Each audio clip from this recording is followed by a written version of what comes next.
Huh? Ah! Rah! Yo, what's up? So, we finally getting into some Warhammer. Now, this is for all y'all out there that watch my videos that don't know what Warhammer is. That's what this episode is about. It's a little introduction. So, Warhammer is a tabletop game where it's armies, different armies. Like right here, you can see this is more of an insect type army. This is called a Tyrant. This is from the Tyrant army. And this, which is like a big mech suit, this is from the Imperial Knights army. Anyways, there's a bunch of, it takes place in the year, the 41st century. So it's like the year 40,000 and, you know what I mean, 40,000 and something. So you can decide what army you want to play. And at that point in time, basically the universe is covered in tons of war. There's war going on everywhere, all right? So the game itself, because there's intricate backgrounds and histories to all these different, to the Imperial Knights and to the Cadians and to all these different species. The Eldar, which are basically like elves of the future. There's books and histories, and it's so intricate that it's incredible. So as I'm telling you this, that reminds me, if I'm not 100% accurate on something, then go ahead and put it in the comments. Help me out. Drop it in the comments. If you know anything about Warhammer and 40k, then you know that it is a very intricate game. So, first of all, there's one that takes place kind of in the past, which is called just Warhammer, or Fantasy, or Age of Sigmar. Now they're getting a little more detailed with it, even more so. Well, that takes place with like knights and like ballistas and old school orcs, you think the Lord of the Rings type elves like that with bows and arrows and stuff like that. Not really many guns, maybe some cannons and stuff. But then you have 40k, Warhammer 40k, or the Horus Heresy era, and that's where you get into the guns and the Tyranids and stuff like that. 40k is more so what I focus on, and me and my peeps, my homies and stuff. So that's what I'm going to be getting into. Now, I'm extremely passionate about Warhammer and Pokemon, and that's why I have multiple successful eBay stores. You can check them out. I'm going to put a link in. There's a link actually in the about of my channel where you can find that, or if you look on the banner, there's a little spot you can click to bring you to my main eBay store, and where all this stuff, the majority of what I'm going to show you, is all currently for sale and listed. So anyways, I feel very blessed that I can sell and make most of my money off of buying and selling and trading Warhammer 40k and Pokemon products. Anyways, that's enough talking when it comes to that. Let me give you some examples of some Warhammer armies, some 40k armies. Now this is a Moloch, I believe, which is a Tyranid. Okay, and you can see he's got a little dude on his tongue there that he done stabbed. Let's see if we can get his face.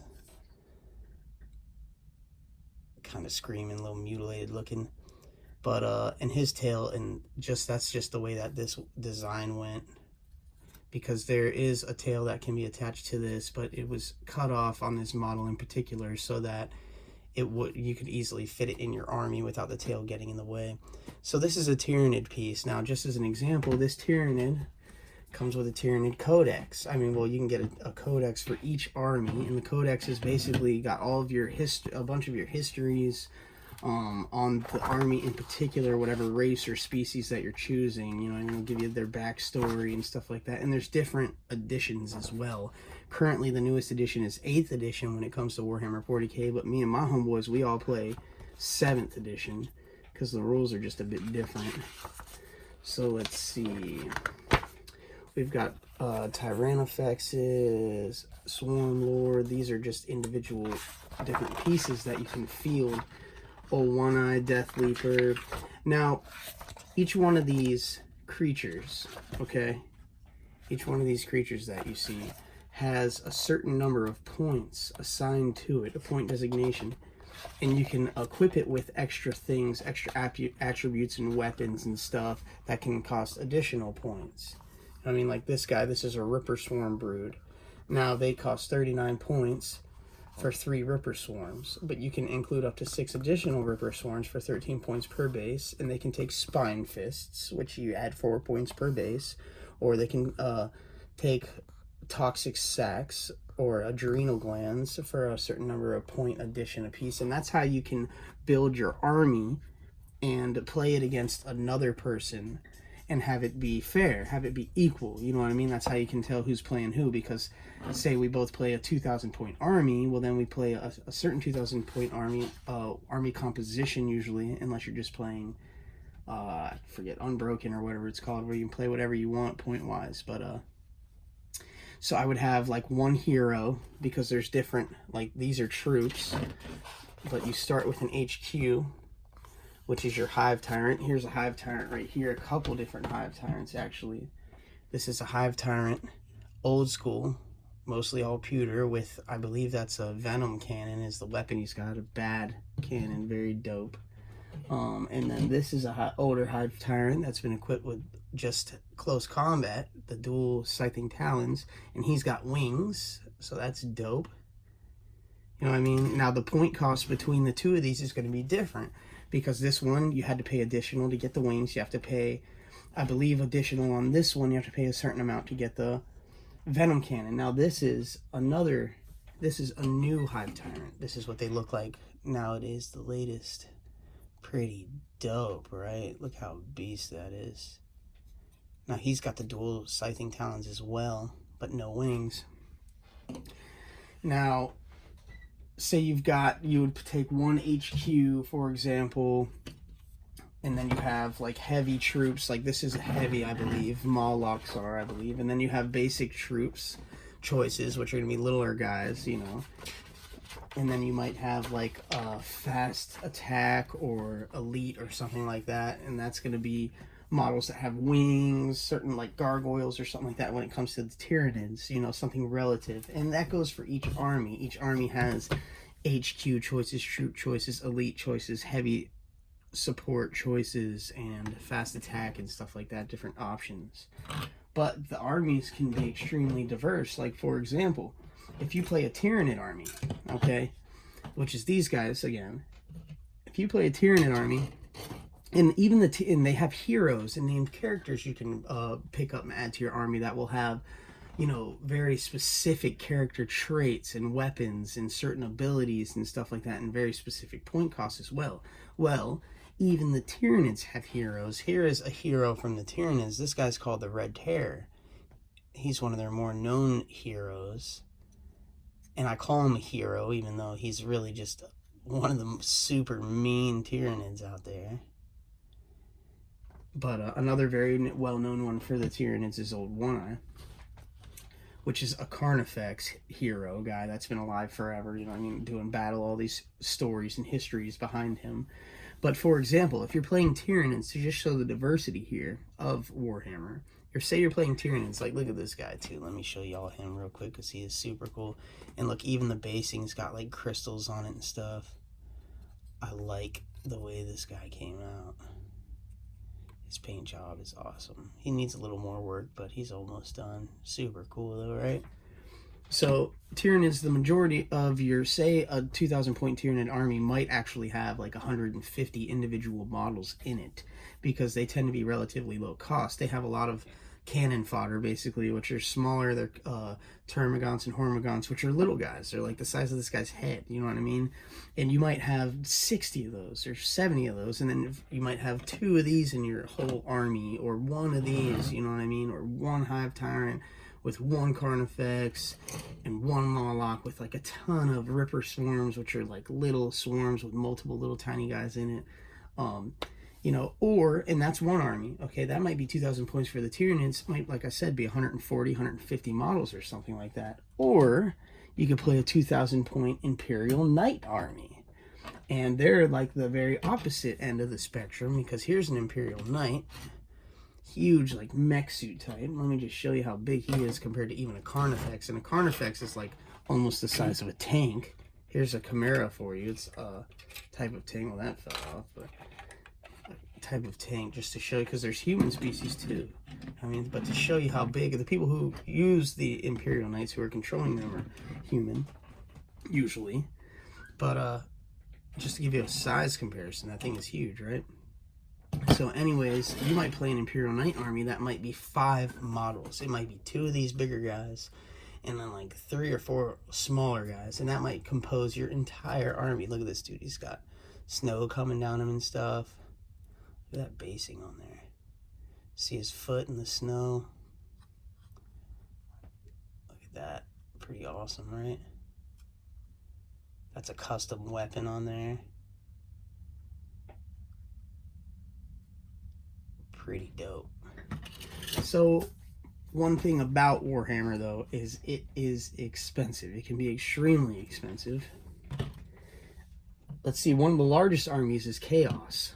Now, Chaos can take many forms, but Chaos is evil. Chaos is, it's represented, there's like four different gods, Chaos gods in each one.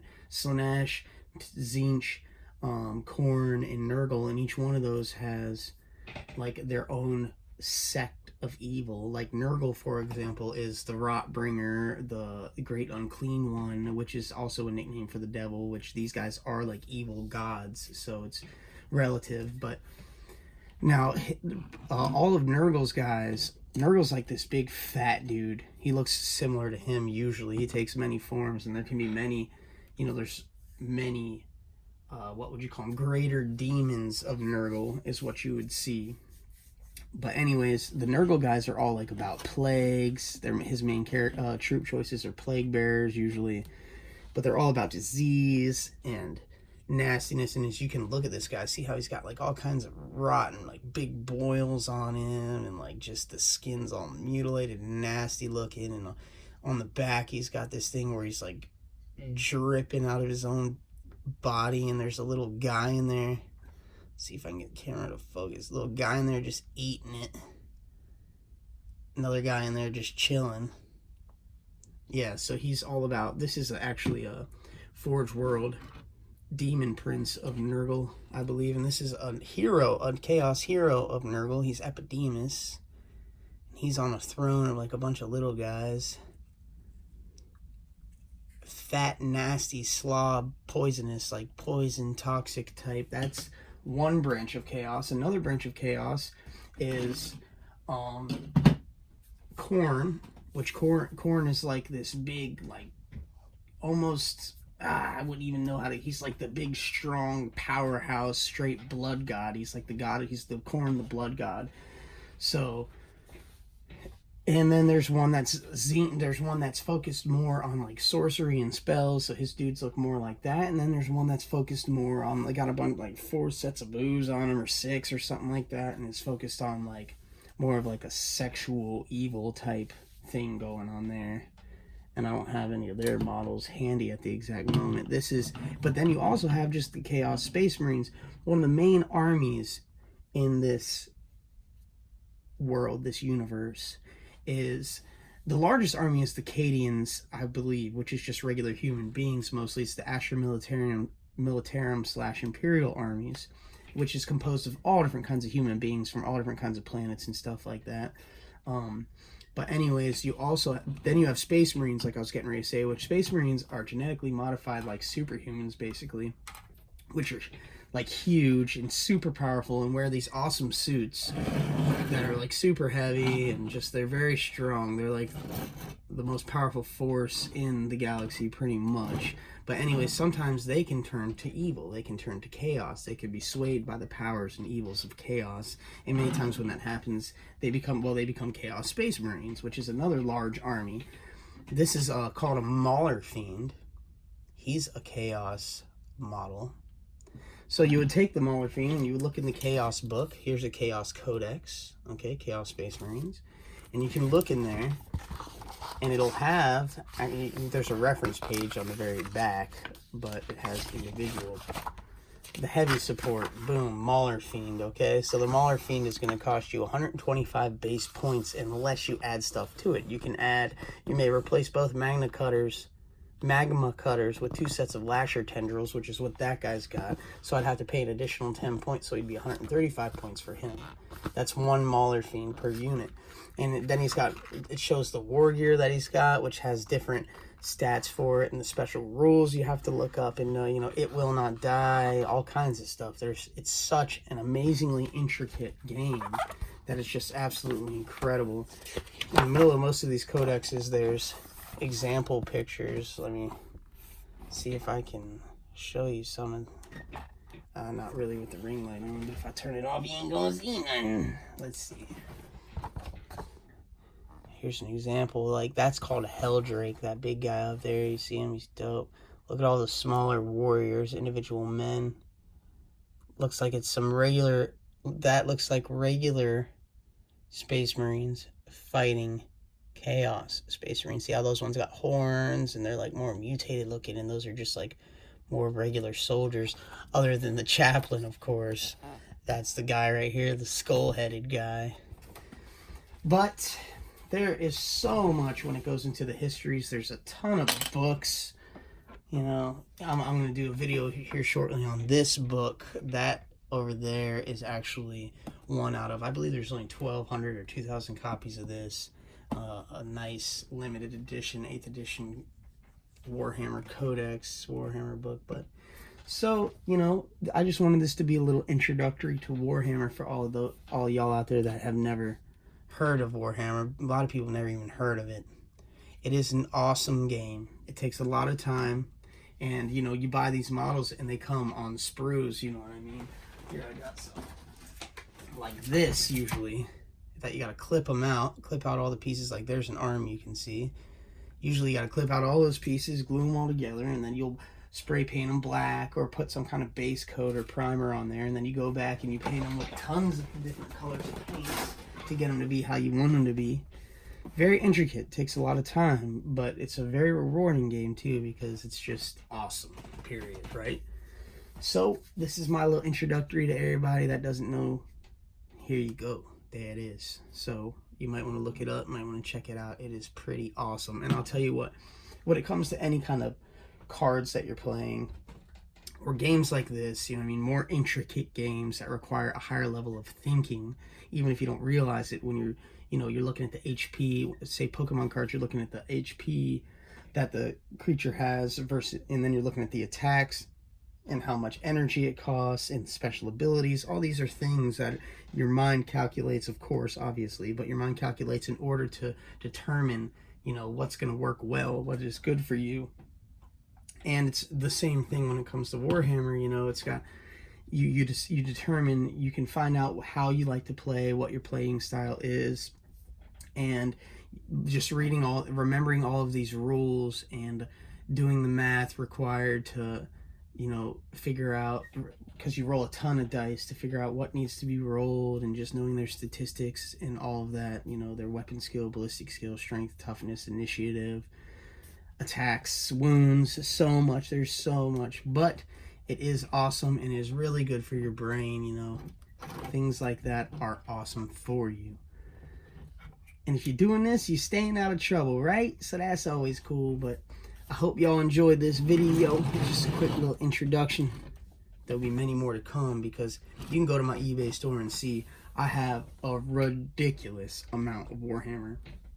I'm very blessed to be in that position, to be selling Warhammer and trading it with it like I am. I probably got about 50,000 points total, which is awesome. But I hope everything's good out there in the world. If you ain't already, make sure you like and subscribe. Show some love. Support your boy. Until next time, y'all be easy. Peace.